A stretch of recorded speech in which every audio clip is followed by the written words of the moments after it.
Aujourd'hui, je vais vous parler du don de révélation, la distinction ou le discernement des esprits, la capacité de reconnaître, d'identifier et de distinguer les différents types d'esprits auxquels nous sommes confrontés.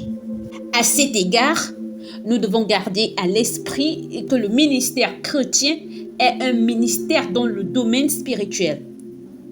Dans Éphésiens chapitre 6, verset 12, Paul dit « Nous n'avons pas à lutter contre la chair et le sang, mais contre les dominations, contre les autorités, contre les princes de ce monde de ténèbres, contre les esprits méchants dans les lieux célestes. » Il est donc essentiel que nous soyons équipés pour faire face à nos ennemis spirituels.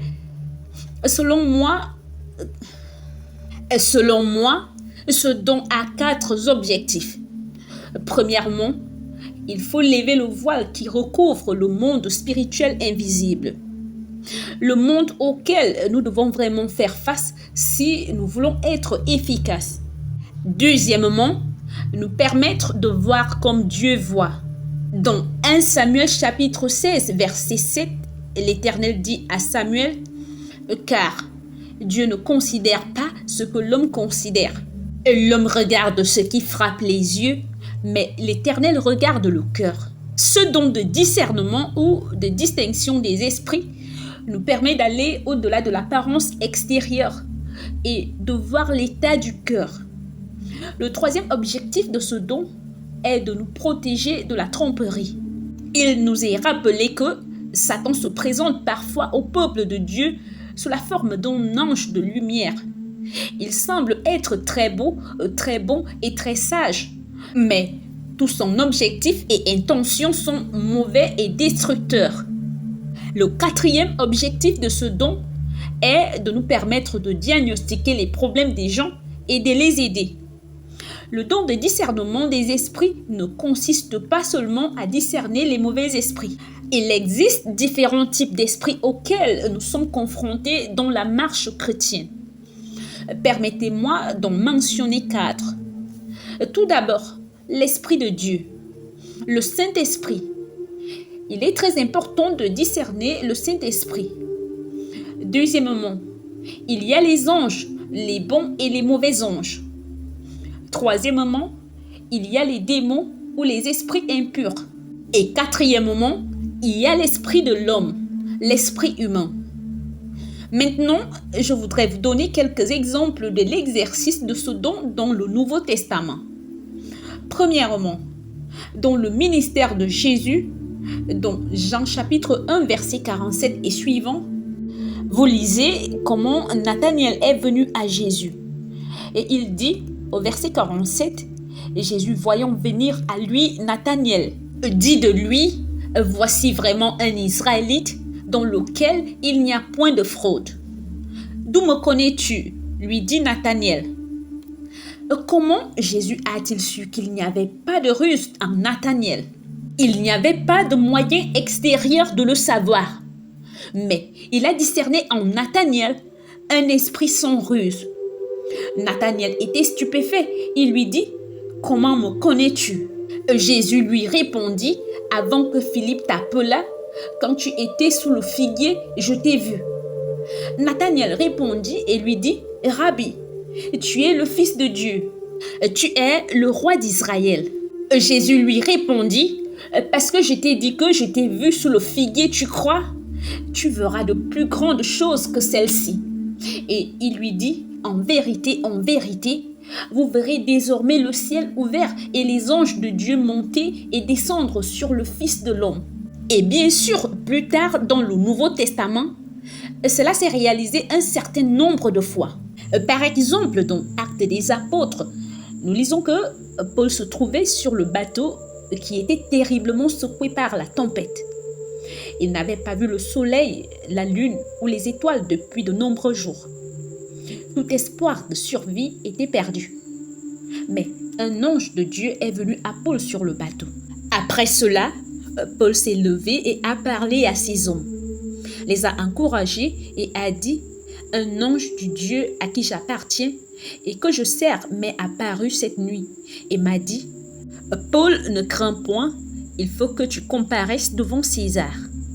Et voici, Dieu t'a donné tout ce qui navigue avec toi. » Donc, nous voyons qu'un ange est venu sur ce bateau battu par la tempête.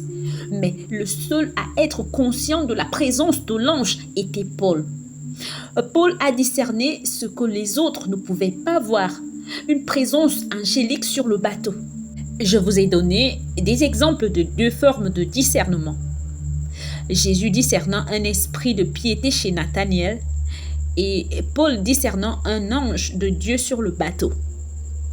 Maintenant, dans le cadre du ministère de Paul, j'aimerais vous donner un exemple de discernement d'un mauvais esprit. Un exemple très significatif et important.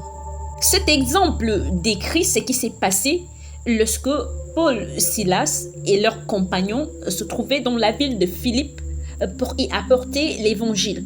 Ils se rendaient chaque jour dans un lieu de prière. Mais une esclave les suivait et faisait des déclarations spirituelles dramatiques à leur sujet. Voici le récit tel que nous le trouvons dans Actes des Apôtres, chapitre 16, versets 16 à 18.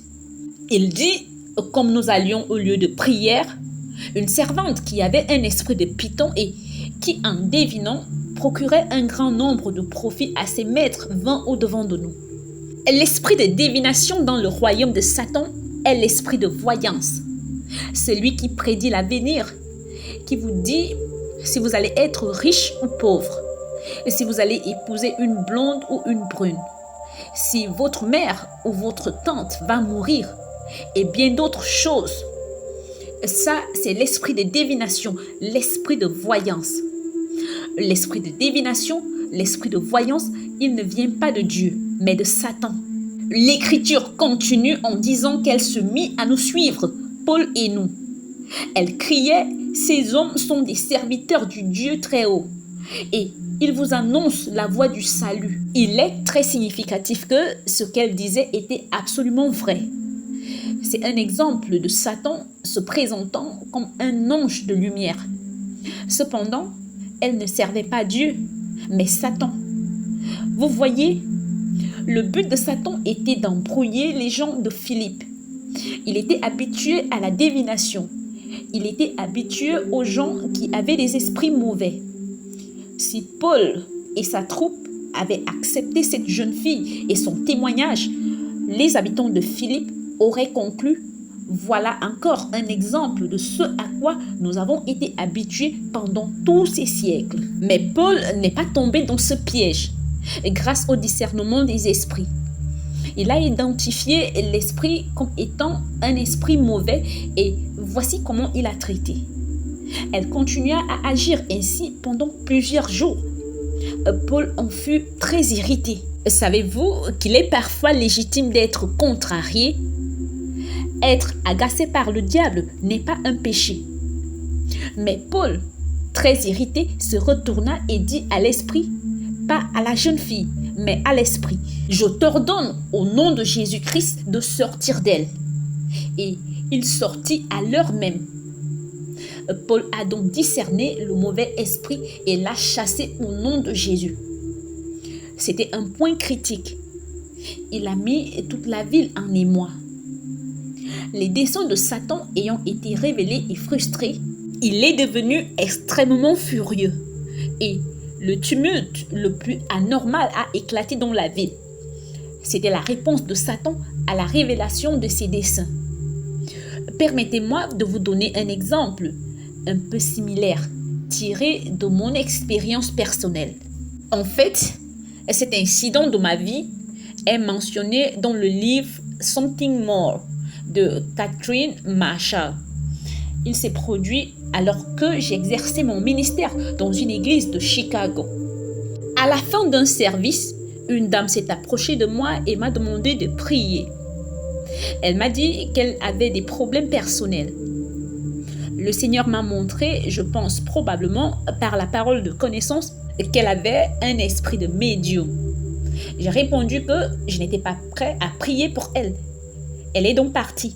Mais elle est revenue quelques semaines plus tard. Elle m'a dit j'ai renoncé à être médium. Je voudrais que vous priez pour moi. J'ai senti que je ne pouvais pas refuser. Je n'étais pas sûre de sa sincérité, mais j'ai commencé à prier avec elle et ce n'était pas facile. Au bout d'un moment, j'ai fait une pause. Et comme je faisais une pause, elle a commencé à me regarder attentivement et il y avait une sorte d'étrangèreté dans son regard. Et elle dit, je te vois dans une voiture qui se dirige vers un arbre et il y a du sang. Pendant un instant, mon cœur a sombré et j'ai pensé, je vais être dans une voiture qui s'est écrasée contre un arbre. Et puis, j'ai réalisé que ce n'était pas le Saint-Esprit. C'était l'esprit de divination par lequel elle opérait en tant que médium. Et alors, la colère de Dieu s'est emparée de moi et j'ai dit, esprit divinatoire, je te rejette. Je n'accepte pas cela comme ma destinée. Je ne serai pas dans une voiture qui va se briser contre un arbre. Je le refuse, je ne l'accepterai pas de vous. Je ne pense pas que la femme ait été délivrée, du moins pas à ce moment-là, parce que je ne crois pas qu'elle se soit repentie de ses mauvaises pratiques. Mais je crois vraiment que cela a été un tournant dans ma vie. Voyez-vous, quand vous allez voir une voyante et qu'elle prédit quelque chose de mauvais dans votre vie, comme c'est souvent le cas, si vous dites « Oh, n'est-ce pas terrible ? Pensez à ce qui va m'arriver. » Dans un certain sens, vous vous soumettez au destin de Satan pour votre vie. Et si vous vous y soumettez, il est très probable qu'il se réalisera. Et ce que nous devons apprendre à faire, c'est d'identifier Satan même dans ses tromperies. Le rejeter, c'est détourner de lui, se tourner vers Dieu, l'Écriture et le Saint-Esprit et recevoir la destinée de Dieu pour notre vie et y croire plutôt que la destinée de Satan. Mais de nos jours, il est très important que nous soyons capables de discerner même lorsque Satan vient à nous sous l'apparence d'un ange de lumière.